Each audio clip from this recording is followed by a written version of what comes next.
आपने सिर्फ .NET पढ़ा है या .NET के अंदर प्रोजेक्ट भी डेवलप करा है? ठीक है, सबसे ज्यादा इंपॉर्टेंट आज के डेट में इंटरव्यू में क्वेश्चन क्या पूछा जाता है आपको पता है? वो है प्रोजेक्ट डेवलपमेंट, कि आपने .NET कोर के अंदर कुछ प्रोजेक्ट बनाया है कि नहीं बनाया है। यदि आपने प्रोजेक्ट बनाया है तो बाय स्क्रैच बनाया है, ऐसा तो नहीं आपने पूरा का पूरा कॉपी पेस्ट या रेडीमेड टेम्पलेट का यूज करा है या किसी ना किसी जेन एआई टूल्स के साथ इंटीग्रेट करा है। तो ये बहुत सारे ऐसे क्वेश्चंस आज के डेट में .NET कोर या .NET इंटरव्यू के अंदर पूछे जाते हैं। तो मैं इस वीडियो के अंदर आपको प्रोवाइड करता हूं एक कंप्लीट .NET का प्रोजेक्ट, जिसके अंदर किस तरीके से हम एक कंप्लीट फ्रंट एंड डिजाइन करेंगे, वो भी एक डायनेमिक कंट्रोलर्स का यूज करते हुए। और इसके अंदर मैंने बताया है कि कैसे हम एक 5 पेज का वेब एप्लीकेशन, वो भी पूरा स्क्रैच के साथ बूटस्ट्रैप का यूज करते हुए विथ रिस्पॉन्सिव, इस पूरे के पूरे वीडियो के अंदर क्रिएट करा है। यदि आप इस वीडियो को लास्ट तक देखते हैं तो आप भी .NET कोर के अंदर किस तरीके से एक वेब प्रोजेक्ट डिजाइन करते हैं, इसका पूरा आर्किटेक्चर, इसका पूरा मॉडल, इसका पूरा अप्रोच आपको क्लियर होगा। तो लास्ट तक आप वीडियो देखिए और इस वीडियोस को आप प्रैक्टिकली करिए, इससे आपका एक कॉन्फिडेंस बूस्ट होगा।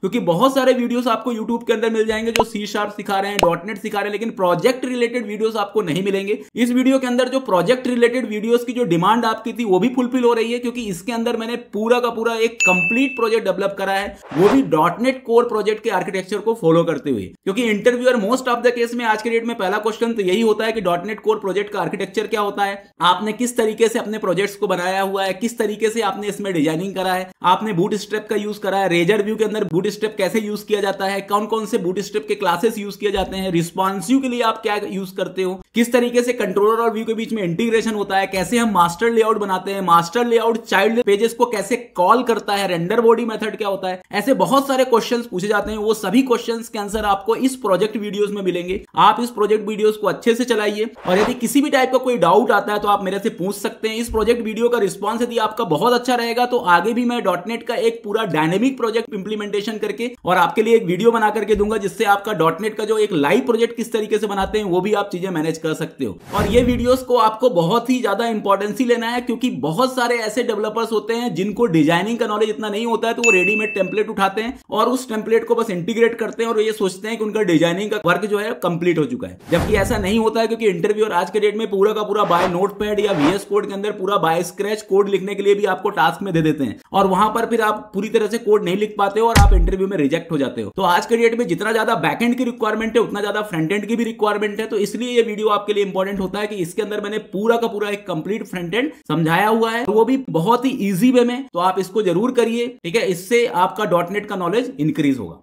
तो देखो, यदि आपको 5 पेज का वेब एप्लीकेशंस बनाना है तो इसके लिए सबसे पहले आपको क्या क्या प्रोसेस करना पड़ेगा। Step first, create ASP.NET MVC web project. तो सबसे पहले नंबर पे तो आपको जो हमने कर लिया है, ये स्टेप हमने कंप्लीट कर लिया है। Second step, create controller and define 5 action method, because in ASP.NET MVC you can't create directly any HTML page. First you will create controller and after that define different type of action method for different pages. 5 action method for home, about, services, gallery and contact us page. Okay, so this is a second work. ये दूसरा आपको manage करना है इसके अंदर। इसके बाद आपको थर्ड वर्क क्या करना है, थर्ड आपको क्या मैनेज करना है,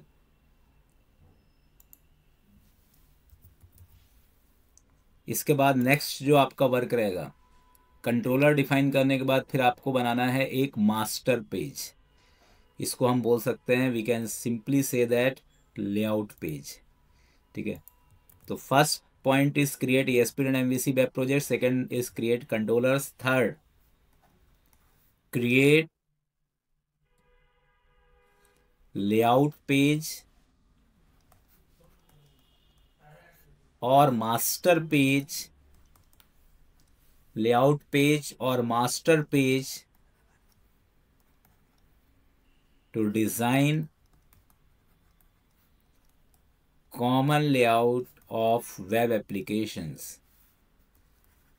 इसमें एक्चुअली क्या होता है कि जो ASP.NET MVC के अंदर का जो आर्किटेक्चर है, इसमें ऐसा है कि आपको एक लेआउट पेज बनाना है। उस लेआउट पेज में आपको जो भी डिजाइनिंग करनी है, हेडर में जो डिजाइन करना है, फूटर में जो डिजाइन करना है, साइड बार यदि आपको बनाना है, तो वो पूरा डिजाइनिंग आप इसके अंदर कर लीजिए। और यहाँ पर एक रेंडर बॉडी नाम का मेथड होता है, इसको आप कॉल करिए। रेंडर बॉडी मेथड क्या करेगा, it will render the child page content.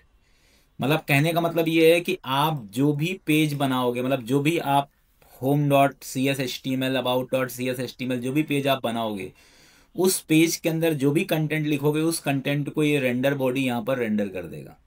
ठीक है, तो इस अप्रोच को अपन बोलते हैं मास्टर मतलब मास्टर लेआउट, और we can simply say that master page layout approach. और मास्टर पेज का जो कॉन्सेप्ट होता है ये ASP.NET वेब फॉर्म से चालू होता है। ASP.NEट वेब फॉर्म्स में भी मास्टर पेज होता है, वही ASP.NEट MVC में भी है, और वही ASP.NEट कोर MVC में, बस नाम चेंज है कि यहाँ पर मास्टर पेज ना बोल करके लेआउट पेज बोलते हैं। तो ये भी हमको बनाना पड़ेगा। ये कैसे बनाते हैं ये भी मैं बताऊंगा, क्योंकि मैंने आपको इसके पहले बताया था कि एक लेआउट पेज तो बाय डिफॉल्ट हर ASP.NEट वेब MVC प्रोजेक्ट में रहता है, यदि अपन टेम्पलेटेड प्रोजेक्ट को सेलेक्ट करते हैं। यदि अपन खाली प्रोजेक्ट एम्प्टी प्रोजेक्ट को सेलेक्ट करते हैं तो फिर कुछ भी नहीं रहता है। तो थर्ड नंबर पे ये रहेगा। After that in fourth number, मतलब आफ्टर दैट हम क्या करेंगे, add view page to right click on controller action method, controller action method and select view. Controller के अंदर का जो एक्शन मेथड है उसके अंदर राइट क्लिक करेंगे और जो भी हमारा कंसर्न व्यू है उसको अपन सेलेक्ट करेंगे। तो ये पूरा एक्टिविटी रहेगा। पांचवा, कॉल कंट्रोलर या set, not call, set controller and action method under program.cs।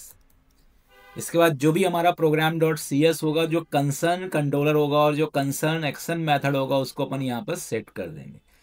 तो ये पूरा स्टेप्स, ये पूरा प्रोसेस हमको यूज करना है। और इस प्रोसेस को हम कैसे मैनेज करेंगे, that thing I am discussing step by step. तो सबसे पहले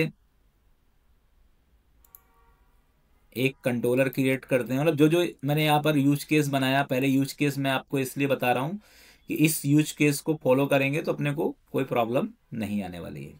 ठीक है, अब इसमें एक चीज आपको और मेंशन करना है कि आपको लेआउट पेज के अंदर एक अपना CSS बना करके भी लिंक करना है। तो मैं इसीलिए HTML CSS आपको आना चाहिए, क्योंकि लेआउट पेज में आप डिजाइनिंग करोगे और डिजाइनिंग करने के लिए किसकी रिक्वायरमेंट होगी, CSS की।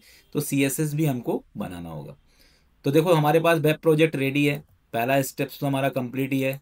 सेकेंड स्टेप से अपन चालू करते हैं कि एक कंट्रोलर क्रिएट करते हैं। कंट्रोलर्स कैसे क्रिएट करते हैं ये सभी को पता होगा, नहीं पता है तो मैं बता देता हूँ कि राइट क्लिक करना है अपने को, कंट्रोलर्स फोल्डर के अंदर ऐड करना है। यहाँ पर ऐड करने के बाद आपको कंट्रोलर में जाना है और यहाँ पर MVC कंट्रोलर यहाँ पे सेलेक्ट करना है।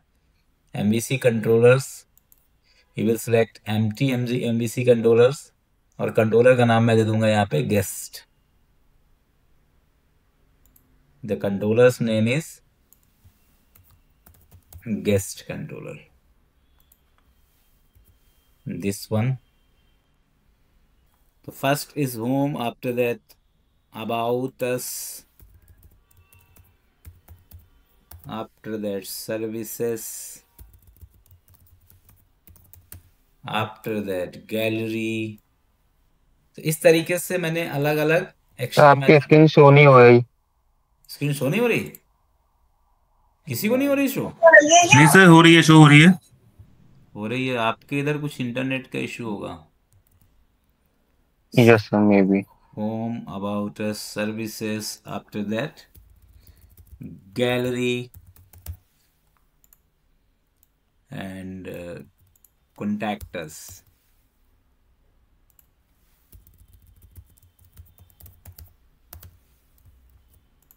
These 5 action method I have created.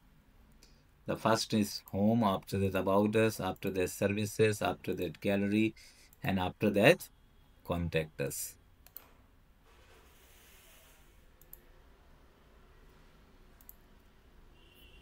अब क्या करना है हमको? अब पहले अपन लेआउट बना लेते हैं, क्योंकि अभी अपना जो लेआउट रहेगा वो डॉट नेट ने खुद जो लेआउट दिया है उसी लेआउट को ये फॉलो कर रहा है।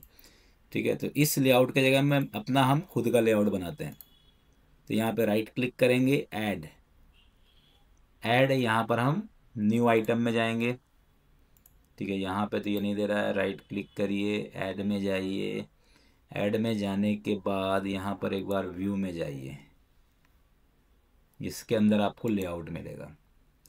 अब ये दो तरीके से बोल रहा है कि add layouts for model view controller, add layout for razor pages. तो हमें अपना जो लेआउट बनाना है वो रेजर पेजेस के लिए बनाना है। तो इसको हमने सेलेक्ट करा। This would necessary reference file for scaffolding razor pages.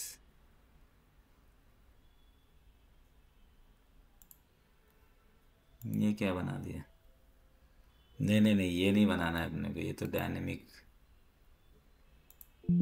गलत ऐड हो गया ये। अपने को इस तरीके का CSHTML पेज ही ऐड करना है। इसमें जाइए, ऐड में जाइए, ऐड में जाने के बाद ये किस में आएगा? New item. न्यू आइटम में आएगा सर। न्यू आइटम में ये आ रहा है ना, दिक्कत तो ये है। शो ऑल टेम्पलेट में तो नहीं जाना पड़ेगा? तो ऑल टेम्पलेट्स, हाँ यस हाँ सर। हाँ हाँ हाँ हाँ, शो ऑल टेम्पलेट में जाना पड़ेगा। वही मैं सोच रहा था। ठीक है, अब इसके अंदर आप जो है ना, लेआउट पेज आपको कहीं ना कहीं दिखेगा। ये दिख गया, रेजर लेआउट। ओके, इस तरीके से दिखेगा। अब इसको अपने को लेआउट मास्टर कुछ भी नाम दे दो, जैसे मैंने इसका नाम लेआउट मास्टर डॉट CSHTML कर दिया। और ये अपना खुद का एक लेआउट पेज यहाँ पे क्रिएट हो गया। जो मैं आपको समझाना चाह रहा था कि रेंडर बॉडी, तो आप ये देखो, ये रेंडर बॉडी सबसे इंपॉर्टेंट मेथड है। ये क्या करेगा? जो भी आपके चाइल्ड के अंदर का जो कंटेंट होगा उसको रेंडर करेगा। अब मैं इस जो वेब पेज में बना रहा हूँ इसके अंदर मैं बूट स्ट्रैप का यूज़ करना चाहता हूँ, कि बूट स्ट्रैप के अंदर के जो भी पर्टिकुलर इम्प्लीमेंटेशन, क्योंकि आजकल रिस्पॉन्सिव चल रहा है, तो बूट स्ट्रैप के अंदर की जो लाइब्रेरी है वो पहले से इसके अंदर मैनेज्ड है। ठीक है, कितने लोगों को बूट स्ट्रैप का नॉलेज है पहले से? तो देखो, इसमें जाओ, इसमें लाइब्रेरी में जाओगे तो इसके अंदर बूट स्ट्रैप की लाइब्रेरी पहले से क्या है, मेंशन्ड है। ठीक है, पहले से इसके अंदर है, तो आपको अलग से कुछ करने की ज़रूरत नहीं है। बूट स्ट्रैप का CSS भी यहाँ पर है, बूट स्ट्रैप का JS भी यहाँ पर है। आपको सिर्फ यहाँ पे क्या करना है, ड्रैग एंड ड्रॉप करना है। ठीक है, तो ये सभी लाइब्रेरीज क्या हो जाएंगी, यहाँ पर मैनेज हो जाएंगी। बूट स्ट्रैप का सिर्फ एक सर ये कहाँ से लिए आपने? ये मैंने लिया है, मैंने बताया था ना कि इसके अंदर एक डिफ़ॉल्ट असेट्स फोल्डर होता है जिसका नाम है ट्रिपल W रूट। ठीक है, ये हर एक प्रोजेक्ट यस में सर। रहेगा, WW रूट फोल्डर। हम्म। और ट्रिपल W रूट फोल्डर के अंदर जैसे ही आप जाएंगे तो यहाँ पर आपके पास क्या मिलेगा, CSS मिलेगा। CSS, इसके बाद यहाँ पे लिब में जाना है, लिब के अंदर आपको बूट स्ट्रैप मिलेगा। और बूट स्ट्रैप के अंदर बूट स्ट्रैप का min.css फाइल, ये फाइल आपको लेनी है। ठीक है, और यदि आप चाहते हो कि माँ ये बूट स्ट्रैप का मेरे ख्याल से 4 वर्जन है, तो यदि आप बूट स्ट्रैप का 5.0 वर्जन लेना चाहते हो तो आप बूट स्ट्रैप का CDN यूज़ कर सकते हो, या बूट स्ट्रैप की लाइब्रेरी डाउनलोड करके यहाँ पेस्ट भी कर सकते हो। अपनी खुद की लाइब्रेरी भी पेस्ट कर सकते हो, बाकी इसके अंदर पहले से है। ठीक है, अब बूट स्ट्रैप की JS फाइल यदि मैनेज करनी है तो आप JS फाइल भी यहाँ कर लो। JS फाइल आपको पता होना चाहिए कि हम इसको बॉडी के जस्ट पहले करते हैं। क्यों करते हैं? For yes sir. Load balancing, जो पेज का जो लास्ट लोड में सबसे बैलेंसिंग है। लोड हो। हाँ, तो इससे क्या है, थोड़ा सा पेज का जो ऑप्टिमाइजेशन होगा वो क्या रहेगा, बेटर रहेगा। अभी हमारे पास जो देखो बूट स्ट्रैप कितने सारे अलग अलग टाइप के लाइब्रेरीज हैं, पर उनमें किसकी रिक्वायरमेंट है, min.js की। सिर्फ एक ही अभी लाइब्रेरी की रिक्वायरमेंट है, इसलिए हमने इसको मैनेज किया।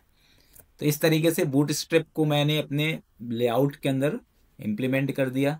बूटस्ट्रैप एक्चुअली क्या है, ये एक रेडीमेड, समझ लो कि आप CSS आपको प्रोवाइड करता है, रेडीमेड CSS के क्लासेस प्रोवाइड करता है, रेडीमेड क्लास जिसके थ्रू आप बहुत सारे प्रॉपर्टीज जो आप बाय स्क्रैच लिखते हो वो आप ऑटोमेटिकली इससे मैनेज कर सकते हो।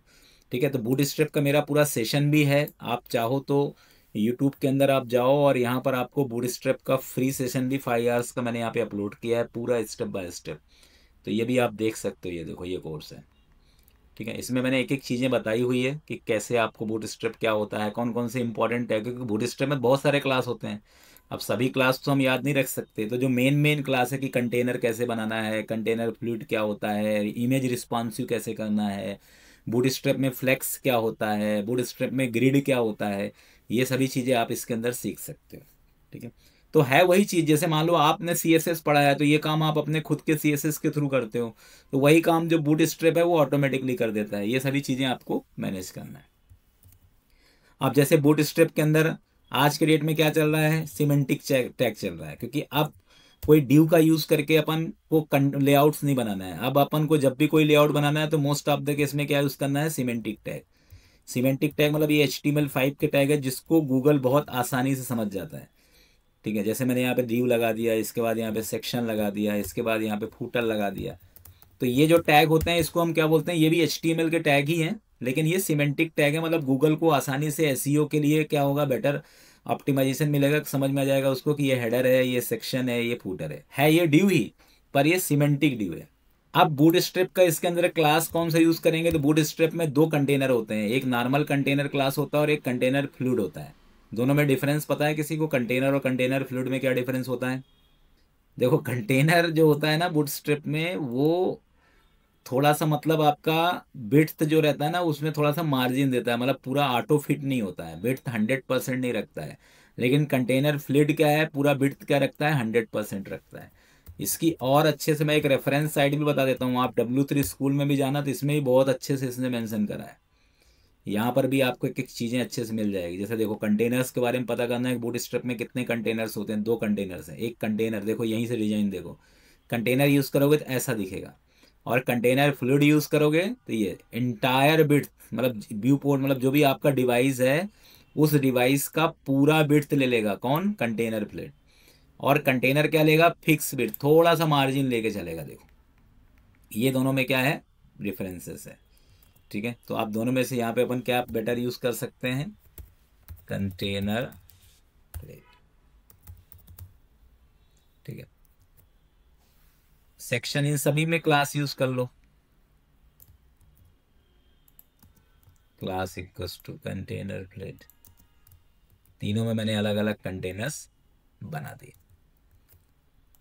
अब जैसे यहाँ पर मुझे 2 अलग अलग पार्टीशंस बनाना है, तो पार्टीशन बनाने के लिए क्या होता है, इसमें grid div class equals to row, इससे एक रो बन जाएगा, और यहाँ पे डिप क्लास इक्वल्स टू क्या आ जाएगा, कॉलम। अब मैं चाहता हूँ कि ये कॉलम मुझे मोबाइल रिस्पॉन्सिव बनाना है, तो इसके लिए क्या है, कॉल SM6। कॉल SM6 का मतलब ये हुआ कि एक्चुअली क्या होता है कि बूटस्ट्रैप के अंदर एक ग्रिड सिस्टम होता है। ग्रिड सिस्टम का मतलब ये होता है कि आप अपने पर्टिकुलर जो भी हमारा स्क्रीन है उसको 12 अलग अलग पार्टीशन में या सब पार्टीशन में डिवाइड कर सकते हो। तो यदि आपको इस तरीके का क्या बनाना है, आपको रो और कॉलम बनाना है, तो जैसे CSS में आप प्रॉपर्टी यूज करते थे फ्लैक्स, लेफ्ट फ्लैग मतलब राइट लेफ्ट, इस तरीके से, तो यहाँ पर क्या करना पड़ेगा, आपको एक रो लेना है और इस रो के अंदर अपन ने 2 कॉलम कर दिया। ठीक है, तो 2 कॉलम 6 का मतलब क्या है कि दोनों कॉलम का जो डिस्टेंस होगा वो 50-50% का होगा। तो मेरा कहने का मतलब ये है कि यदि आपको कोई सा भी रो क्रिएट करना है तो इसके लिए बूटस्ट्रैप आपको क्लास रो प्रोवाइड करता है, और इसके अंदर जितने भी पार्टीशन, आपको 3 पार्टीशन करना है, तो यहाँ पे आप कॉल 3 कॉलम दे सकते हो, तो इसमें कितने कॉलम बना देगा, 3। अब SM का मतलब ये होता है कि जैसे ही मैं इसी स्क्रीन को मोबाइल में लेके जाऊंगा, ठीक है, स्मॉल मीडियम डिवाइस में लेके जाऊंगा, मतलब मोबाइल स्केल में जाऊंगा, तो ये अपने आप, जैसे अभी ये 3 क्या दिख रहे हैं आपके, वर्टिकल दिख रहे हैं, तो अपने आप ये कॉलम कैसे हो जाएंगे, हॉरिजॉन्टल में हो जाएंगे। तो रिस्पॉन्सिव का मतलब यही होता है कि व्यू पोर्ट के अकॉर्डिंग डायमेंशन चेंज करना, तो ये फीचर्स बूटस्ट्रैप में ऑटोमेटिकली होता है। यदि ये फीचर्स आपको किसी दूसरे वेब टेक्नोलॉजी में करना है तो आप इसके लिए मीडिया क्यूरी लगाते हो, ये सब चीज़ें करते हो, पर ये काम बूटस्ट्रैप में ऑटोमेटिकली हो जाता है। इसलिए लोग बूटस्ट्रैप को ज़्यादा प्रीफर करते हैं, क्योंकि आजकल कोई भी वेबसाइट किसी को भी ओपन करना है तो आपको पता है कि सबसे पहले फ़ोन में ही चलाता है वो, सीधे यूआरएल, क्योंकि व्हाट्सएप में लिंक आएगी और सीधे अपन हिट मारेंगे हमारे ब्राउजर में खुल जाएगा। तो इसलिए आज के डेट में डेस्कटॉप, मतलब डेस्कटॉप या लैपटॉप से ज़्यादा स्क्रीन तो मोबाइल का यूज़ हो रहा है, इसलिए मोबाइल पे ज़्यादा लोग काम करना चाह रहे हैं। इसलिए जब आप कोई एप्लीकेशन बनाते हो तो आपका पूरा लेआउट इस तरीके से बनाने को ट्राई करते हो कि मोबाइल में प्रॉपर रेंडर हो। एक बार डेस्कटॉप में ना हो तो चलेगा, पर मोबाइल में तो होना ही चाहिए। ये आजकल क्या हो चुका है, मैंडेटरी हो चुका है। ठीक है। और यदि आपको डिटेल में पढ़ना है तो हालांकि मेरा वीडियो भी देख लेना, बाकी मैंने यहाँ पे बूट स्ट्रैप का पूरी, ये इसमें भी पूरा ग्रिड दिया हुआ है। देखो ये पूरा डायग्राम से समझाया है कि आप 12 पार्टीशंस कर सकते हो। यदि आपको 3 पार्टीशन करना है बराबर बराबर स्पेस के तो आप 4 4 के कर सकते हो। यदि आप 2 करना है, एक को कम स्पेस देना है, एक को ज़्यादा देना है, मतलब आपको कुल मिला के 12 को कंप्लीट करना है। यदि आपको बराबर बराबर साइज का देना है तो 6 6 का दे सकते हो, नहीं तो पूरा 12 दे दो। और ये इसका यूनिट दिया है कि आपका टारगेट क्या है। आप extra small device screen bits less than 576 pixel पे हॉरिजॉन्टल करना चाहते हो तो कॉल लिख दो। कॉल ऐसे मतलब small device screen bits equal to greater than 576 pixel, मतलब 576 पिक्सल से ग्रेटर स्क्रीन के अंदर जैसा है वैसे ही रहेगा। 576 पिक्सल से जैसे लेस स्क्रीन में आएगा तो अपने आप डायमेंशन क्या हो जाएगा, हॉरिजॉन्टल हो जाएगा। कॉल एमडी में एक इसको टारगेट एरिया क्या रहेगा, 768 पिक्सल से ऊपर के उसमें वैसे ही दिखेगा कॉलम वाइज। लेकिन इससे कम के स्क्रीन में जैसे आएगा तो अपने आप इसका शेप क्या हो जाएगा, वर्टिकल से हॉरिजॉन्टल हो जाएगा। ऐसे एलजी, यदि आपने एलजी बना के रखा है तो 992 पिक्सल तक तो के आगे के स्क्रीन में जैसा बना रहे हो वैसे ही दिखेगा, लेकिन उससे कम वाले में ऑटोमेटिकली क्या हो जाएगा, आपका हॉरिजॉन्टल हो जाएगा। ऐसे एक्सेल और ऐसे डबल एक्सेल। तो मोस्ट ऑफ द केस में हमारा जो टारगेट एरिया होता है वो मोबाइल स्क्रीन होता है, इसलिए हम ज़्यादातर क्या यूज़ करते हैं, एसएम यूज़ करते हैं। यदि मोबाइल टैबलेट दोनों लेना चाहते हो तो कॉल एमडी कर दो। आप चाहते हो कि टैबलेट के अंदर भी वो हॉरिजॉन्टल दिखे, ठीक है, तो आप क्या लगा दो, एमडी। बाकी इनका तो बहुत कम यूज़ होता है।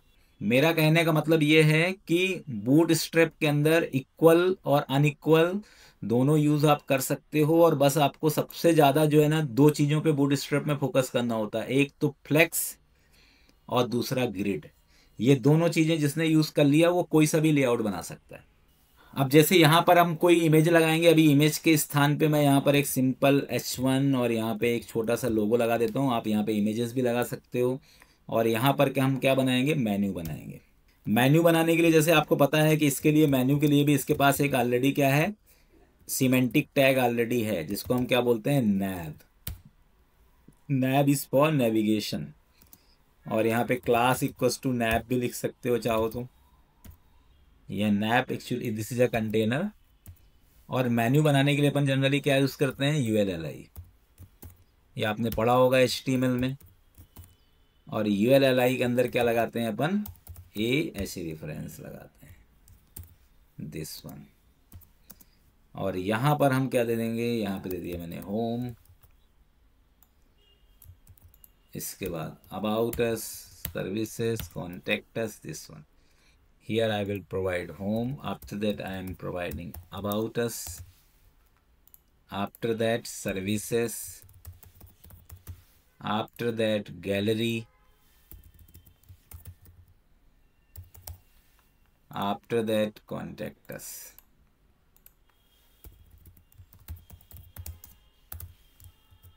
This one. ठीक है। और यहाँ पर अब आपको जो UL है इसके अंदर आपको क्या देना पड़ेगा, क्लास इक्वल्स टू नैब। और यहाँ पर आपको क्लास देना पड़ेगा नैब आइटम। अब ये सब बूटस्ट्रैप के प्रीडिफाइन रेडीमेड क्लास हैं। इनको यदि देखना है तो मैंने आपको वही बताया तरीका कि यदि आपको इनको देखना है तो आप सिंपल जाओ और यहाँ पर नैब में जाओ, कैसे नेविगेशन के लिए क्या क्या क्लासेस हैं आप यहाँ से देख सकते हो। Class nav, nav item, nav link, ये 3 क्लास हैं। Class equals to nav item. और हाइपर लिंक में क्या लगाना है, तो ये बूटस्ट्रैप इसलिए सरल हो जाता है कि बस आपको क्लास का नाम याद रखना है, बस बाकी काम तो ये खुद ही कर लेता है। बस आपको क्लास रखना है कि इसके लिए ये क्लास लगाना है, इसके लिए ये क्लास लगाना है, इसके लिए ये क्लास लगाना है, बस आपको ये। आप खुद CSS बनाते हो तो आपको ये सब लिखना पड़ता है। सर ये बूटस्ट्रैप खुद ही रिस्पॉन्सिव बना देता है, इसलिए हम उसको यूज हाँ, करते हैं। HTML के अंदर के टैग को खुद ही रिस्पॉन्सिव बना देता है, क्योंकि इसके अंदर जो हम क्लास यूज कर रहे हैं ना, उसमें उसने पहले से प्रॉपर्टी लिख रखी है। इसलिए तो अपन ये दोनों CSS फाइल लगाते हैं। ये जो CSS फाइल क्या है, इस CSS फाइल में किसका कोड है? ये जो अपन नैव लिंक लिख रहे हैं, इसी के कोड तो यहाँ लिखा है। हाँ और सर। हम जो बिट्स देते हैं फिक्स देते हैं। हम कैसा बिट्स देते हैं? हम देते हैं बिट्स 700 पिक्सल। तो अब आप खुद सोचो कि जब आप 700 पिक्सल बिट्स दे रहे हो तो आपके डेस्कटॉप स्क्रीन में तो ठीक है, लेकिन वही बिट्स यदि आप मोबाइल स्क्रीन में जाओगे तो 700 पिक्सल तो मोबाइल स्क्रीन का होता ही नहीं है। तो उससे आपका पेज क्या हो जाएगा? पूरा कंटेंट क्या इधर उधर होने लग जाएगा। ये क्या करता है कि ये व्यू पोर्ट साइज, मतलब ये क्या करता है, जिस भी डिवाइस पे आप चलाते हो उस डिवाइस के बिट्स के अकॉर्डिंग पूरी चीज़ों को मैनेज करता है। ठीक है। तो जैसे आप 77, मतलब आप यदि ये पूरा परसेंटेज में लेता है। यदि आपने कुछ भी मतलब मैनेज करा तो वो कंटेंट को उसके पर्टिकुलर आपके जो भी आपका करंट डिवाइस होता है उसके बिट्स के अकॉर्डिंग ऑटोमेटिकली एडजस्ट कर देता है। इसलिए तो ये हॉरिजॉन्टल और डायमेंशन मतलब डायमेंशंस पे चलता है, कि जैसे मोबाइल स्क्रीन पे आया तो अपने आप हॉरिजॉन्टल कर दिया। आपके डेस्कटॉप स्क्रीन में है तो 3 कॉलम आपको वर्टिकल दिख रहा है, लेकिन जैसे मोबाइल पे आया तो तीनों कॉलम क्या हो गया? हॉरिजॉन्टल हो गया। तो ये मैजिक है बूटस्ट्रैप का। जैसे आप यहाँ पे देखो कि अभी मैं ये shivaconceptsolution.com की वेबसाइट ओपन करा, अभी देखो अभी यहाँ पर ऐसे दिख रहा है। ठीक है। ये मेन्यू वेन्यू सब इस तरीके से भी दिख रहा है। ठीक है। ये कंटेंट भी आप देख रहे हो ऐसा दिख रहा है। ये सब कंटेंट आपका बरोबर ऐसा कॉलम वाइज दिख रहा है, लेकिन जैसे मैं इसको मोबाइल फ़ोन के अंदर देखूँ सब हॉरिजॉन्टल हो गया। देखो ये पूरा कंटेंट हॉरिजॉन्टल हो गया, ये भी हॉरिजॉन्टल हो गया, ये भी हॉरिजॉन्टल हो गया। देखो ये आजू बाजू नहीं, क्योंकि इतना स्पेस ही नहीं है ना। अब यदि मैं चाहूँ तो ये मोबाइल में यदि वैसे ही दिखाता तो ये कंटेंट इतना छोटा छोटा हो जाता, तो कोई मतलब नहीं निकलता। किसी को कंटेंट तो दिखता लेकिन क्या लिखा है पढ़ने में नहीं आता। तो इसलिए कंटेंट को सिर्फ अपने को लेआउट मैनेज नहीं करना है, उसके अंदर का जो कंटेंट है वो भी विजिबल होना चाहिए, वो रीडेबल होना चाहिए, एक्सेसिबल होना चाहिए। ये सभी चीज़ें इसके अंदर क्या होना चाहिए? मैंने देखो ये जैसे ये अब ये उधर जो अपना कार्ड दिख रहा था वो कैसे दिख रहा था? 4 4 का दिख रहा था, लेकिन इधर जैसे मोबाइल स्क्रीन में मैंने खोला तो अपने आप ये कैसे दिख रहा है? पूरा 100%। जैसे मैं टैबलेट के अंदर भी देखो, टैबलेट के अंदर मैंने मैंने यहाँ पे कॉल SM, हाँ मैंने सिर्फ क्या लगाया यहाँ पे? कॉल SM लगाया, MD नहीं लगाया। ठीक है। MD लगाता तो फिर क्या है, टैबलेट स्क्रीन के अंदर भी कैसे वैसे ही दिखता है जैसे मोबाइल में दिख रहा है। तो इसके लिए अपन बूटस्ट्रैप यूज करते हैं। ये मतलब आपका जो पेज है उसको बिना किसी कोडिंग के, बिना किसी CSS ब्लॉक लिखे खुद ऑटोमेटिकली पूरा एडजस्ट कर देता है। This is the nature, this is a features of bootstrap. Okay. अब जैसे मुझे फूटर के अंदर भी 3 पार्टीशन लेने हैं, मैं चाहता हूँ 3 अलग अलग रो मुझे फूटर में बनाना है। तो इसके अंदर भी मैं क्या करूँगा? यहाँ पे लिखूंगा div class equals to row and here what I will mention, div class equals to call SM3 या call SM4.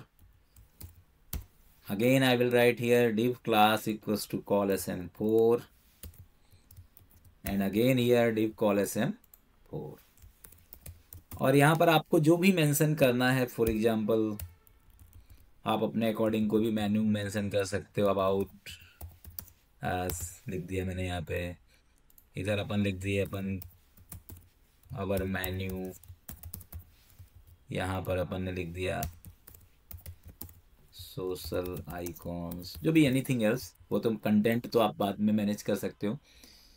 ये पूरी चीज़ें हमने क्रिएट कर ली। अब बात आती है कलर की, कि अब हेडर किस कलर का दिखेगा। ठीक है। सेक्शन में कंटेंट किस कलर का दिखेगा, फूटर किस कलर का दिखेगा। तो कलर के लिए आप चाहो तो अपना खुद का कस्टम CSS भी आप यहाँ पे यूज़ कर सकते हो। आप अपना खुद का कस्टम CSS बना करके भी आप यहाँ पे लिंक कर सकते हो। और छोटे मोटे कलर्स हैं तो आप यहाँ पे अपना इंटरनल भी यूज़ कर सकते हो, कि यहाँ पे इंटरनल CSS बना दो। Style type equals to text CSS। अब मुझे हेडर का कलर देना है। ठीक है। तो कलर का तो कोई रिस्पॉन्सिव से लेना देना है नहीं, तो यहाँ पे हेडर दे दिया। क्या कलर देना है? जैसे मुझे यहाँ पे इसका बैकग्राउंड कलर देना है। I will provide background colour, any colours I can provide here. Suppose that I will provide this colour. Okay. Sir ये टाइप क्या है सर? ये पहले यूज नहीं किया कभी। कौन सा सर टाइप टेक्स्ट टाइप? आजकल मतलब अब use default type text CSS ही होता है। ये एक्चुअली क्या रहता है, ये पहले यूज करना मैंडेटरी था, कि ब्राउजर को बताना पड़ता है कि स्टाइल किस टाइप का है। अब तो CSS टाइप का ही है, तो इसलिए कोई दिक्कत नहीं, आप नहीं भी करोगे तो चलेगा। तो ये बताने के लिए होता है। ठीक है। अब तो क्या है, स्क्रिप्ट एक ही बचा है। पहले कंपटीशन था कि बहुत सारे स्टाइल चलते थे पहले, स्क्रिप्ट पहले वीबी स्क्रिप्ट भी चलता था, जावा स्क्रिप्ट भी चलता था, पर आजकल तो स्क्रिप्ट में जावा स्क्रिप्ट ही चल रहा है, स्टाइल में सीएसएस चल रहा है, इसलिए बिना टाइप के भी चल जाता है। तो type is optional, okay, you can okay sir. Remove और manage, it is for browsers understandability. Okay, header का कलर भी और दोनों का कलर मुझे एक ही देना है, तो मैं हेडर का कलर भी वही दे दिया, फूटर का कलर भी दे दिया, हेडर कॉमा फूटर लिख करके मैनेज कर दिया मैंने, ठीक है। सेक्शन का कलर क्या देना है, तो सेक्शन का बैकग्राउंड कलर भी दे दिया मैंने, background colour, what background color I will provide, I will just provide the background color of section to gray, this dark slate gray, this color I have mentioned here। तो ये मैंने पूरा अभी एक layout बनाया, अभी इसको और थोड़ा साज सज्जा करूँगा, पर अभी एक बेसिक लेआउट मैंने यहाँ पे क्रिएट कर दिया, ठीक है। तो हमारा स्टेप्स कंप्लीट हुआ कि हमने लेआउट क्रिएट करा। अब नेक्स्ट स्टेप क्या है, we will create the view, क्योंकि अभी देखो अभी व्यूज़ में जाओगे तो अभी हमारा व्यू क्रिएट कहीं पर भी नहीं हुआ है। तो गेस्ट कंट्रोलर बनाया मैंने, अब इसके अंदर अपने क्या क्रिएट करना है, व्यू पेज। तो मैंने आपको बताया था व्यू पेज कैसे क्रिएट करना है, कंट्रोलर में जाइए, एक्शन मेथड, इसको क्या बोलते हैं, एक्शन मेथड बोलते हैं। एक्शन मेथड के अंदर राइट क्लिक करिए, ऐड व्यू में जाइए, ऐड व्यू में जाने के बाद रेजर व्यू सेलेक्ट करिए, इसके बाद अगेन आप यहाँ पे जाइए ऐड। जैसे ही आप इसके ऐड में जाएंगे तो ये अपने आप आपसे पूछेगा कि भाई टेम्पलेट कोई लेना है क्या, अभी तो कोई टेम्पलेट नहीं लेना है, स्टैटिक लेआउट बना रहे हैं अपन, ठीक है। इसके बाद ये पूछेगा कि लेआउट कौन सा पेज यूज़ करना चाहते हो आप, ये बता दो। तो आप लेआउट पेज हमने अपना नया बनाया है, ठीक है। हमारे लेआउट पेज का नाम कहाँ पर लिखा हुआ है, शेयर्ड में, शेयर्ड फोल्डर रहता है। ये हम ये लेआउट पेज लेना चाहते हैं, लेआउट मास्टर लेना चाहते हैं, ऐसा आपको बताना पड़ेगा, नहीं तो डिफ़ॉल्ट लेआउट तो पुराना वाला ही है। और इसको ऐड कर दिए। तो अब ये जो रेजर एचटीएमएल पेज बनाएगा, इस रेजर एचटीएमएल पेज के अंदर हमारा खुद का लेआउट यूज़ करेगा। थोड़ा सा टाइम लेगा बनाने में ये, क्योंकि फर्स्ट टाइम तो ये टाइम ज़्यादा लेता है, क्योंकि पहले क्या करेगा, व्यूज़ फोल्डर में जाएगा, वहाँ पे गेस्ट नाम का एक डायरेक्टरी या फोल्डर बनाएगा, फिर गेस्ट फोल्डर के अंदर फिर एक फाइल बनाएगा, इस पर अभी तो लेआउट को भी लिंक करेगा, इसलिए थोड़ा सा टाइम लेता है। सर जब कल मैं इसको बना रहा था तो मैंने नेट ऑफ कर दिया था, तो ये बीच में एरर आ गया था। इसका मतलब ये नेट से यूज होता है ना इसमें? क्या क्या ऑफ कर दिया था? Sir internet. नहीं, इंटरनेट से कोई लेना देना नहीं है इसका। सर मेरे में एरर आ गया था, ये जो अभी वो आपने आपके बनाया साथ एक तो। वो हो गया, क्या बोलते हैं इसको, ठीक है, इत्तेफाक। हाँ इत्तेफाक हो गया, ओके। समझ लो। ऐसा कुछ नहीं होता, क्योंकि ओके। लोकल है ना यार, इसका इंटरनेट से क्या लेना देना, हाँ सर पता। ठीक है, इसका इंटरनेट से कोई लेना देना ही नहीं है। Okay. Localhost means no internet. हाँ सर। यदि आप देखो, जैसे मैं बूट स्ट्रैप है, अब मैं बूट स्ट्रैप का यदि सीडीएन यूज़ करता, सीडीएन मतलब उसका बूट स्ट्रैप के अंदर का जो वो रहता है ना, मतलब उसका यूआरएल रहता है, उससे यदि मैं लिंक करता, रिलेटिव पाथ देता, मतलब इसको रिलेटिव पाथ एब्सोल्यूट पाथ दो बोलते हैं, तो रिलेटिव पाथ देता है यदि मैं, मतलब तो उस केस में वो इंटरनेट होना जरूरी है, ठीक है। ऐसे केसेस में कोई ज़रूरी नहीं है। होम पेज, ठीक है, कुछ भी कंटेंट लिख देता हूँ मैं अभी, कोई लोरम, यदि आपको कोई कंटेंट लेना है तो लोरम करके एक वेबसाइट है, इसमें जाया करो और यहाँ पे कंटेंट आप ले लिया करो। ये बनाया इसलिए है कि ये कंटेंट देने के लिए बनाया है, कि कभी आपको फेक कंटेंट, फेक इमेज चाहिए तो आप यहाँ से उठा लो, डमी कंटेंट है ये, ठीक है। This content I have taken. तो ये होम पेज के अंदर भी दे दिया मैंने, इसको कॉपी कर लेता हूँ और ज़रूरत पड़ेगी अभी। ऐसे मैंने होम पेज के बाद नेक्स्ट आपको एक दूसरा पेज बना दिया, that is called about us page. अब देखो, जैसे मैंने होम पेज बनाया तो ये ऑटोमेटिकली क्या करेगा, एक गेस्ट नाम का फोल्डर बनाया व्यवस्थित, और यहाँ पर एक CSHTML करके पेज बनाया।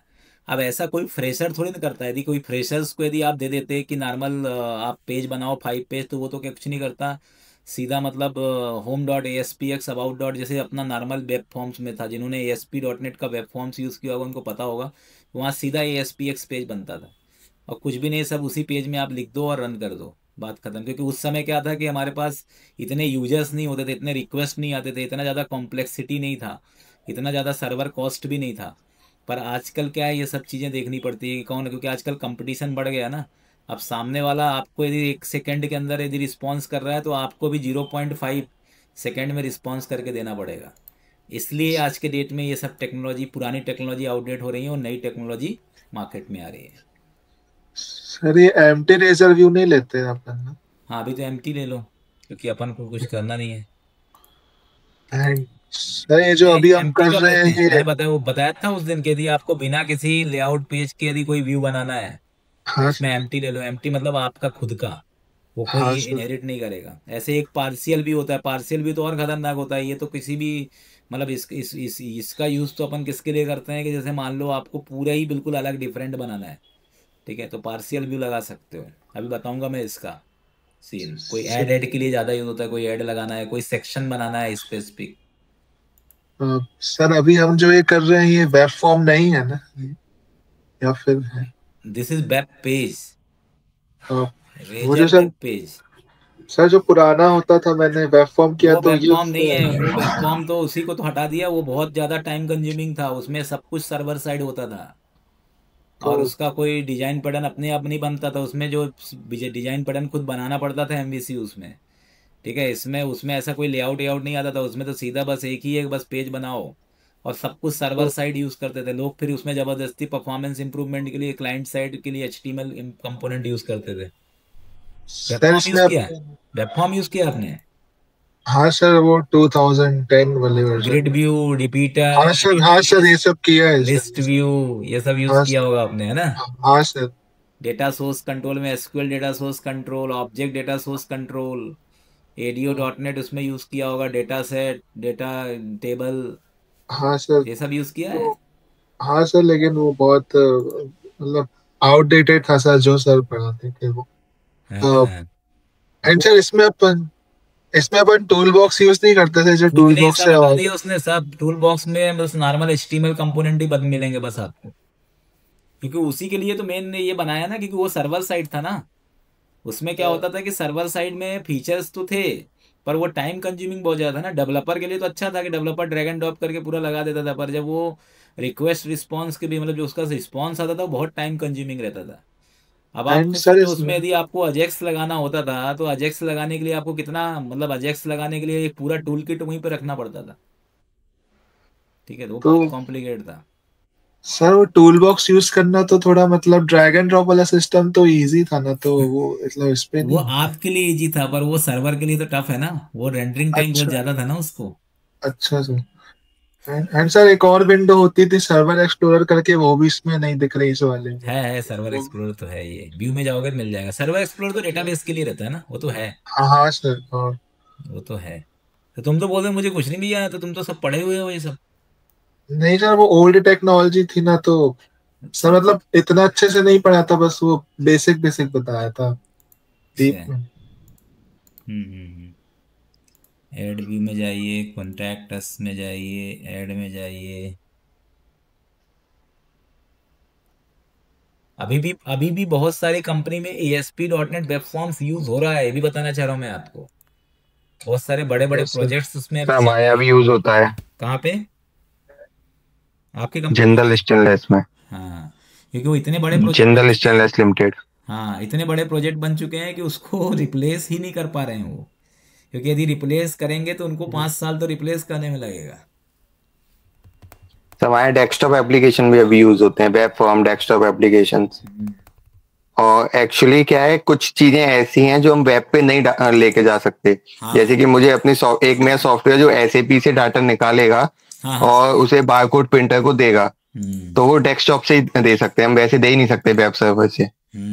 सिक्योरिटी कंसर्न से होगा कुछ ऐसा, है तो ना? इसके लिए हमें उसी की जरूरत है। Yes sir. हाँ, वो तो है ना। देखो जैसे कुछ सॉफ्टवेयर ऐसे हैं जो पहले बनाए हुए हैं, हालांकि उसका सब्स्टिट्यूट उसने दिया कि WPF यूज कर लो, पर कंपनियां अब WPF बहुत कम यूज कर रही हैं। अब विंडो फॉर्म का आ चुका है कि आप यस सर। WPF भी कर सकते हो यूज। हाँ, विंडो फॉर्म आज ज्यादा यूज होते हैं क्योंकि बहुत आसान है, और एक बार डेवलप कर दो तो बाद में फिर आपको जरूरत नहीं है, उसी में एडिट करके आप मॉडिफाई करते रह सकते हो। हम्म। वो सर ज्यादा इजी पड़ जाता है ना सर, विंडो फॉर्म बनाना और करना। हाँ, विंडो फॉर्म अ, एक। सर एक डिजाइन सेक्शन हुआ करता था, वो इसमें नहीं होता है, डिजाइन होता। इसमें उसमें दो ये वो पूरा अलग है ये। ये पूरा अच्छा। समझ लो कि पूरा इसने बना दिया जावा।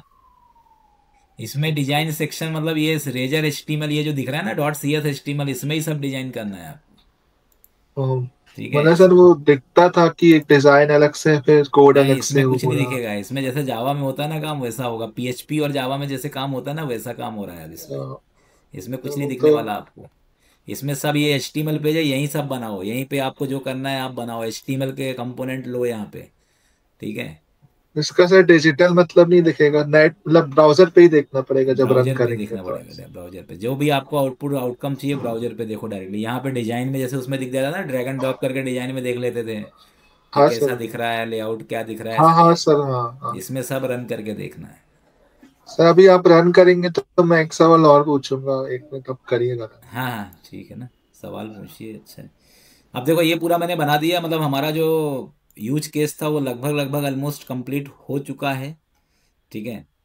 अब बस एक बात बची हुई है लास्ट में कि set controller and action method under program dot C S.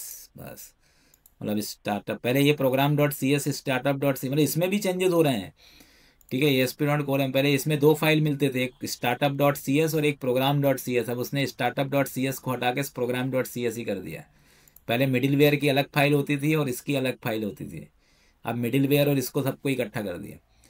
अब यहाँ पे वेलकम में की जगह में कंट्रोलर का नाम क्या है अपना, गेस्ट। तो क्या लिख देंगे यहाँ पे, गेस्ट लिख देंगे।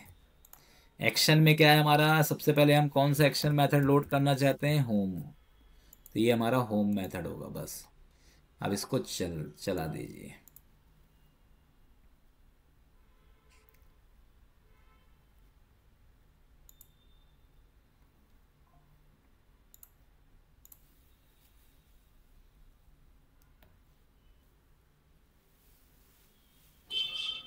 सर ये पुराने वर्जन के मुकाबले अभी इतना स्लो रन होता है क्या? वो पहले वाला बहुत जल्दी रन हो जाता था। नहीं क्या मेरा अभी? सिस्टम स्लो है, ये ज़्यादा फास्ट है भाई।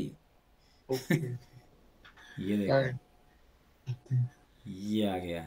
आ गया। अभी मैंने मेन्यू का कलर थोड़ा चेंज नहीं करा है, इसलिए इस तरीके से दिख रहा है। मेन्यू का कलर भी चेंज, बाकी देखो ये सब बन गया। अबाउट अस, सर जैसे उसमें एक बहुत अच्छा फीचर होता था पुराने वाले में, जैसे आप सर ये यूआरएल है इसको अपन कॉपी कर लेते थे, फिर न्यू टैब में पेस्ट कर देते थे और वहां जाके स्टॉप डीबगिंग कर देते थे, तो ये तब भी रन होता था। लेकिन सर इसमें तो ये जैसे ही स्टॉप करो तो ये बंद हो जाता है सर ब्राउजर। ऐसा कुछ हो सकता हाँ है सर कि वो वाला फीचर अपन दोबारा यूज कर नहीं सके? नहीं नहीं नहीं, नहीं कर सकते आप। यहाँ बंद करेंगे तो वहां भी बंद हो जाएगा ब्राउजर? हाँ।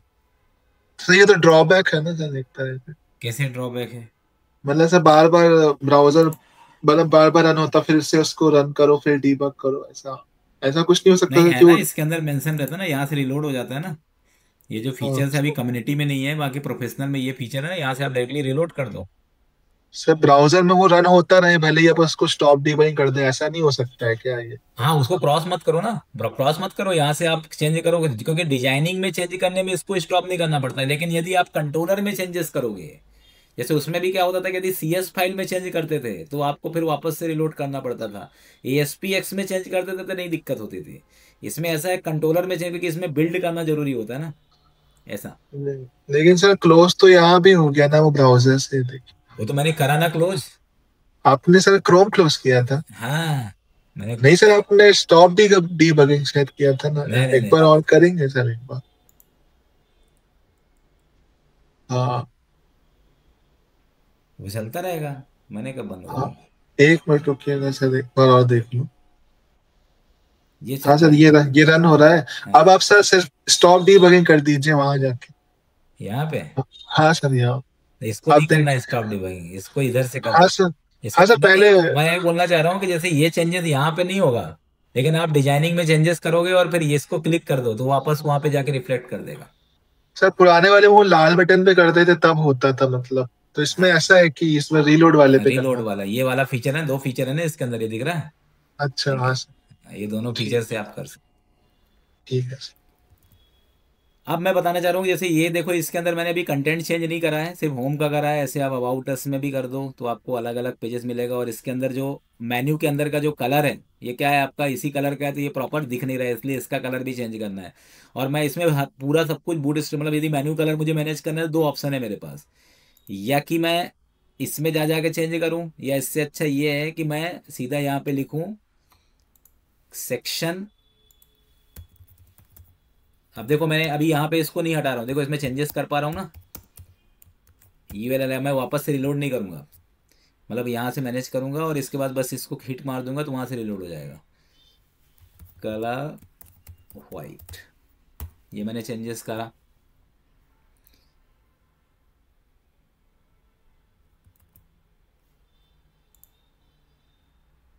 देखो अभी ये ऑटोमेटिकली नहीं होगा, लेकिन जैसे मैं यहाँ पे गया और इसको यहाँ से रीस्टार्ट करूँगा, ये वाला बटन की दबाना चाहिए मेरे को लगता है। अच्छा ब्राउजर्स कनेक्टेड नहीं है, अभी पहले ब्राउजर को कनेक्ट करना पड़ेगा यहाँ पे। एक बार और करिएगा सर, मतलब दोबारा से। एक्चुअली कम्युनिटी में कम फीचर है, वो उसमें और ज़्यादा फीचर है, किसमें, प्रोफेशनल में। उसका पैसा लेता है ना वो, ये फ्री में देता है तो फ्री में पूरे फीचर्स इतना अच्छा नहीं देता। उसमें अच्छा फीचर है, एक ऑटो रिलोड भी है उसमें, पता है, इसमें ऑटो रिलोड का ऑप्शन भी दिया है इसने। कलर मैंने वाइट करा लेकिन इसको कोई इम्पैक्ट नहीं आया, क्यों नहीं आया, क्योंकि इसके अंदर नैव लिंक के अंदर भी उसने शायद कलर लगाया होगा। लिखा तो सही है ना, तो इसमें डाल दो, इसमें डाल दो टेक्स्ट वाइट। टेक्स्ट वाइट क्या होता है, ये बूट स्ट्रिप का कलर कोड होता है। कौन सा, लेकिन मेरे ख्याल से उसने रिफ्लेक्ट नहीं करा अभी, पता है, कैशे का भी रहता है इसमें। किसका रहता है, कैशे, कैशे को भी हटाना पड़ता है इसमें। कैशे की बहुत दिक्कत है कि जैसे आप फर्स्ट टाइम रिक्वेस्ट करते हो तो पूरा डेटा क्या है, कैशे में जाके क्या हो जाता है, स्टोर हो जाता है। तो ब्राउजर कैशे को क्लीन करना पड़ता है, मतलब यदि कोई चीज़ यदि रिफ्लेक्ट नहीं होती है तो एक बार कैशे भी क्लीन करके देख लिया करो। पता है ना कैशे, हाँ सर पता है कैसे।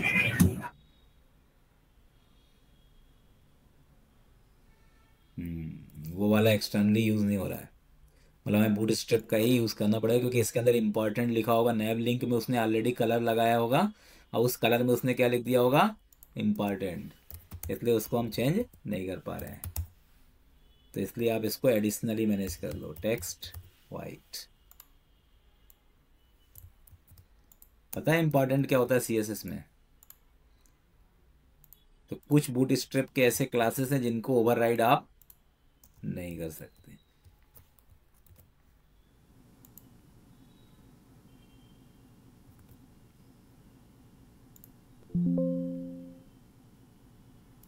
स्टॉप डिबगिंग के लिए सर ये उस पे उससे हुआ, ये हॉट रिलोड है ना, जो साइड में बटन है इसके, हॉट रिलोड।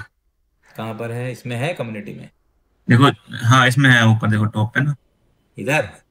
रीस्टार्ट किया बराबर में, नहीं नहीं नहीं, इधर इधर जहाँ पे वो आग जल रही है, ऐसे ये, हॉट रिलोड। हाँ हाँ हाँ ये hot hot reload, yes yes, इससे होता है हॉट रिलोड। हाँ इससे हो जाएगा।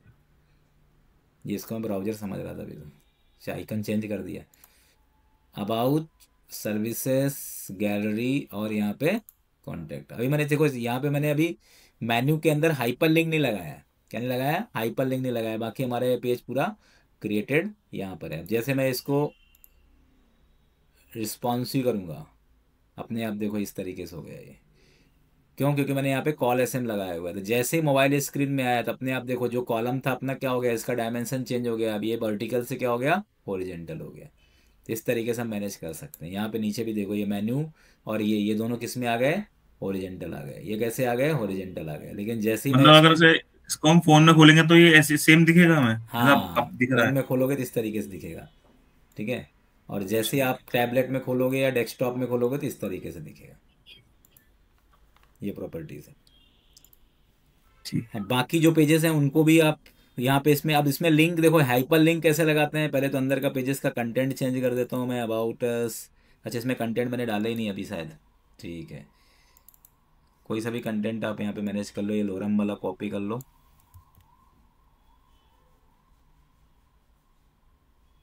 कंट्रोल एंड कर दो इसको, control C, and simply I will go there and this one. अरे कॉपी नहीं हुआ, कॉपी कर लो, and this one control P.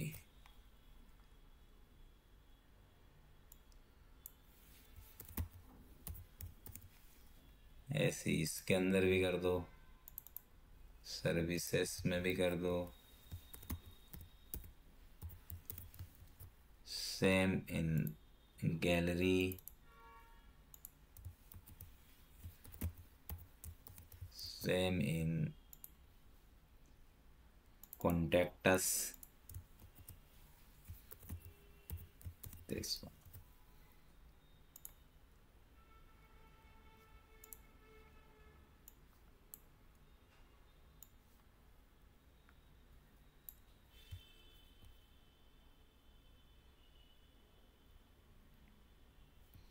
अब इसमें क्या रहता है, यदि अपन हाइट दे देंगे तो ये ऑटो साइज नहीं होगा, इसलिए अपन हाइट कभी भी नहीं देना चाहिए, क्योंकि कंटेंट हमेशा क्या रखना है अपने को, ऑटो साइज रखना है। तो जैसे अपन नॉर्मल लेआउट बनाते हैं उसमें हाइट दे देते हैं, तो इसलिए बूटस्ट्रैप हाइट प्रॉपर्टी देने से मना करता है। हाइट आपको यदि देना है तो फिर आप मीडिया क्वेरी लगा के दो, क्योंकि यदि आप हाइट दे दोगे तो फिर वो रिस्पॉन्सिव होगा ही नहीं। This one, gallery services, this one, about us and this. अब इसके अंदर अब मेन्यू यदि अपने को मैनेज करना है तो लेआउट मास्टर में जाएंगे और यहाँ पर जो भी अपना एच रेफरेंस के अंदर जो पाथ है वो अपना पाथ इसमें कैसे देते हैं। पाथ देने के लिए सबसे पहले कंट्रोलर का नाम और मेथड का नाम।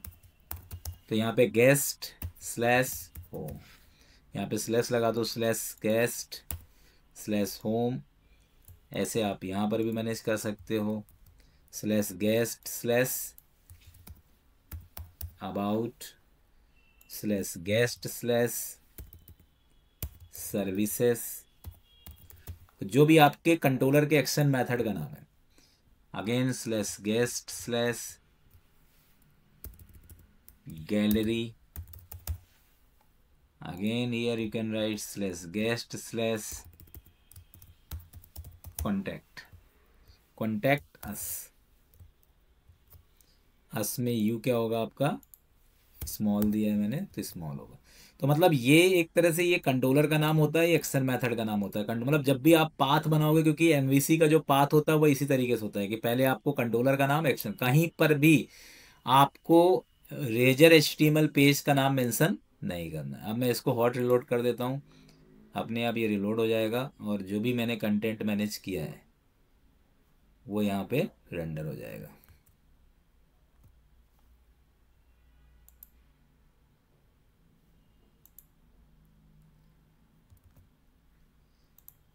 वन है ये, क्यों हो गया?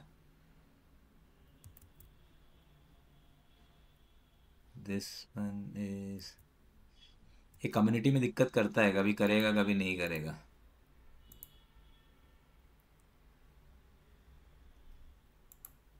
खासतौर से लोकल में, सर्वर में ये सही चलता है।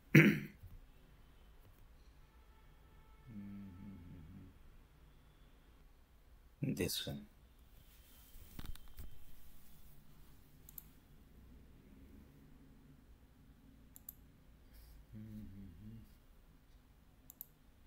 सर्विसेज, अबाउट अस में पेज का नाम गलत होगा, कॉन्टैक्ट अस इस तरीके से, होम इस तरीके से आप देख सकते हो ये पूरा मैनेज्ड है।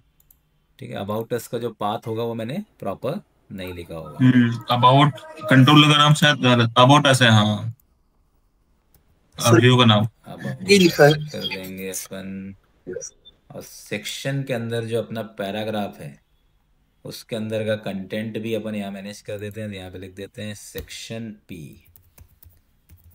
Section P colour white, this one.